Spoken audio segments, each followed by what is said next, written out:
अशी माहिती भेटली की तुम्ही पहिल्यांदाच निवडणुकीला सामोरं जाताय, तर काय भावना आहेत आज? खरं तर खूप मोठी जबाबदारी आहे माझ्यावरती. हं, हं. माझा जो प्रभाग आहे, प्रभाग क्रमांक 25 वाकड, ताथवडे, पुनावळे, ह्या संपूर्ण प्रभागाला मी एक कुटुंबाच्या दृष्टिकोनाने पाहते हं, हं. आणि एक कुटुंबाचा विकास कसा होईल हेच माझं ध्येय आहे आणि हाच माझा अजेंडा राहणार आहे. कुटुंब कसं बरं? इथला प्रत्येक रहिवासी हा माझाच आहे, कारण हं. की ते माझ्या इथे राहतात आहेत, माझ्या प्रभागात राहतात आहेत, हं, हं. तर ते माझे कुटुंबीयच आहेत. बरं, नक्कीच. की मग तुम्हाला आता तुम्ही कुटुंब म्हणतायत, तर मग कुटुंबामध्ये काय-काय समस्या आहेत किंवा या प्रभागामध्ये काय समस्या आहेत, असं काय जाणवतं बरं तुम्हाला? इथे त्यात पहिली समस्या, सगळ्यात मोठी समस्या आहे ती म्हणजे ट्रॅफिक. हं, हं. त्याच्याबरोबर पाणी आणि रस्ते आहेत. महिलांची सुरक्षितता हा पण एक मोठा मुद्दा आहे इथे. हं, हं. याचं फार तुम्ही म्हणालात ते बरोबर मुद्दे आहेत. कारण हे आय-टीसाठी ओळखलं जातं आणि याचं जगभर नाव आहे. तर इथे मोठा क्राउड असतो. तर वाहतूक कोंडी होते हे तुम्ही समस्या सांगितली. मात्र त्यावर उपाययोजना काय करणार आहात?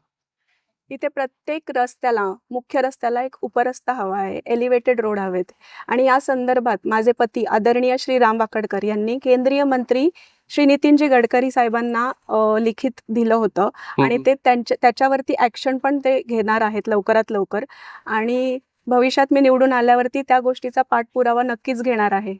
नक्कीच तुम्ही आता निवडून आल्यानंतर तुम्ही ह्या गोष्टी करणार आहात. मात्र तुम्ही आत्तापर्यंत असे कुठले कामं केले, की त्या कामाची दखल घेऊन नागरिकांनी तुम्हाला मतदान केलं पाहिजे?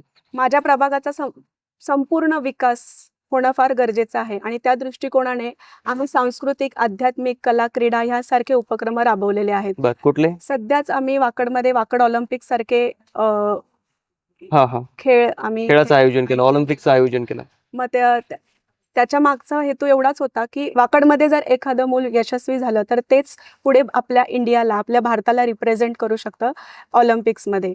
बरं. हाच एक आमचं इंटेन्शन होतं आणि त्या अनुषंगाने तो कार्यक्रम आम्ही आयोजन केला होता. सांस्कृतिक आयोजन पण तुमचे फार चर्चेत राहतात. कारण संपूर्ण देश ज्यांना ओळखतो त्या जया किशोरी पण तुमच्या प्रभागामध्ये येऊन गेल्या. हो. त्या पाठीमागचा हेतू काय होता?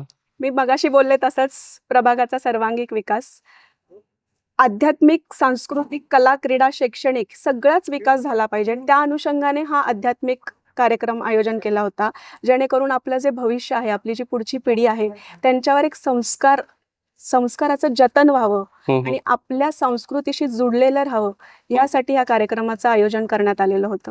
सोशल मीडियाच्या भाऊ गर्दीत विश्वासार्हतेने चकाकणारे नाव म्हणजे लेट्सअप मराठी. सगळ्यांना, सगळ्या नागरिकांना ती स्पीच, ती लेट्सअप वरील मुलाखती म्हणजे विचारांचा खजिना. त्यानंतरच्या निवडणुकीमध्ये मला सोडून गेले. बातम्या केवळ वस्तुस्थिती सांगणाऱ्या, न प्रोपगंडा, फक्त जनतेचा अजेंडा.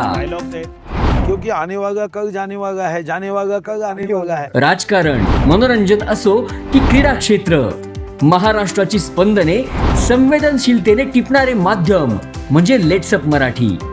जगासोबत एक पाऊल पुढे राहण्यासाठी लेट्सअपचे ॲप, सोशल मीडिया आणि वेबसाईट सोबत कनेक्टेड रहा.